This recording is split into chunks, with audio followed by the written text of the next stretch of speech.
introduce yourself and talk about your role here? Sure. My name is Kathy Bray, and right now I'm the President and CEO for Volunteers of America. And I've been with the organization for about 17 years. So I've actually been in different positions, like I worked in the detox centers for a while and worked in homeless outreach programs and homeless youth programs. And now I have the administrative role, President and CEO, for the last 8 years. Wow. I'm a social worker by education. I have a bachelor's in social work and a master's in social work. And I am considered a certified social worker. That's my license. Nice. Mm-hmm. What are some of the reasons that you think kids become homeless? It usually is pretty complicated, I think, but one of the main reasons is that there's a problem within the family. Something's going on that's disrupting the family. Sometimes it's things like mom, maybe it's a single parent, and that single parent doesn't have a lot of resources, and they want the child, the youth, to go get a job and help, and that doesn't work out, and then they fight, and then she may even ask him to leave. Sometimes that kind of thing happens. Other times, maybe the parent is in jail. Maybe somebody has a drug or alcohol problem in the family, and that can cause some bigger problems, and then maybe the youth ends up out on the streets or trying to figure out where they're going to live. Sometimes youth end up in foster care, and in order to get into foster care, there's abuse and neglect going on in wherever they're, in their parents' home or wherever they're growing up.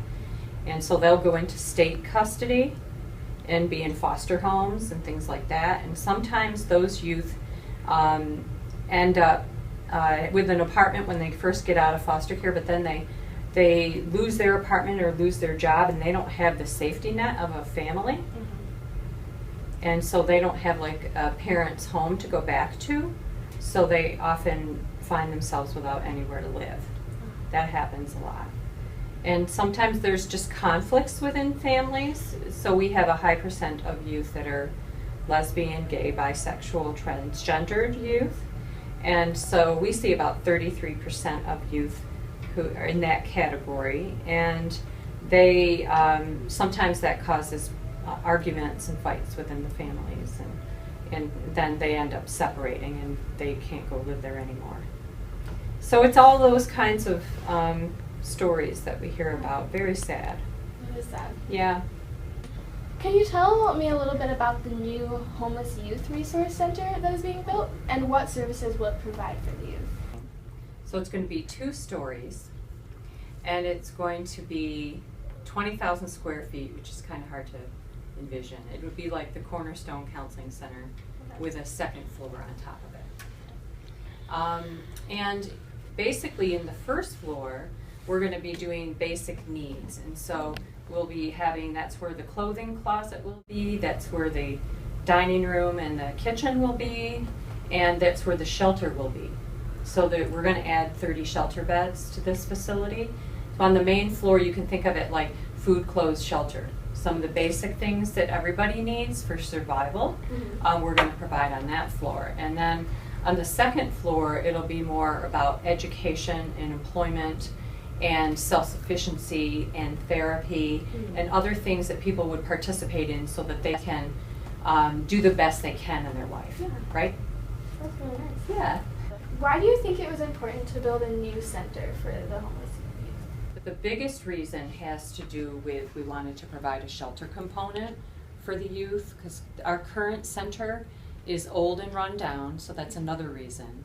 It's too small, and so we wanted more space, and we definitely wanted to add emergency shelter for the youth, because even though they can go to youth services if you're under 18, or go to the road home or other shelters if you're over 18, a lot of the homeless youth will tell us that they don't want to go to those places. They're too big, or they're too strict, or they're too many rules.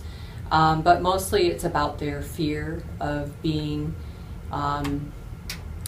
in places where a lot of adults are, because adults haven't necessarily been helpful to them in their life. They've had bad experiences, traumatic experiences, so they feel safer when they're in a smaller setting with people their own age, and then just with Volunteers of America supervising.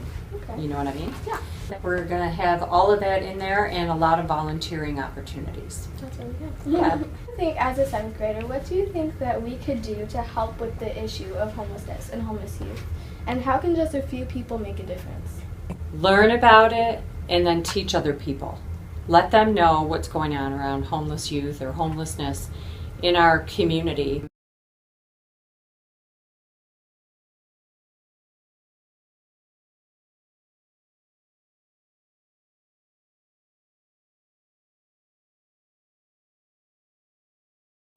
And I think the fact that you're taking the time and your group is caring enough to go to the state legislature, that's great. To help, provide information to your other classmates and in the community. A big part of it is about awareness, making sure people know that that's even a problem, right? And teach them about it a little bit.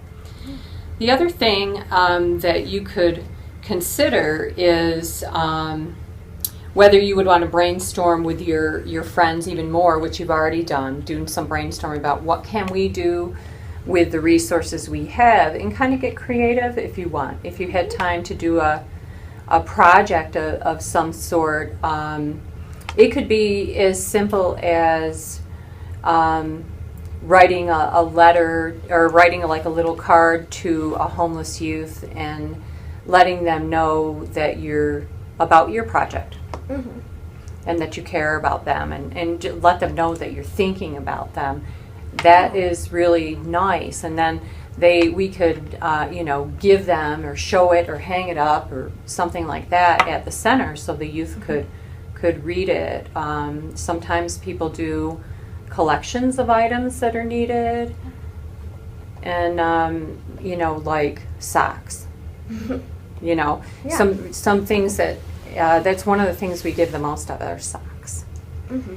Or and then just kind of brainstorm with your friends. And I don't know if you have time in class, but when those are the kinds of things I was thinking is communicate a little bit or do a volunteer project, if that makes sense. And some people do it by collecting items like socks or used towels that are in decent condition, whatever's reasonable. You want to make it reasonable for people to participate, right?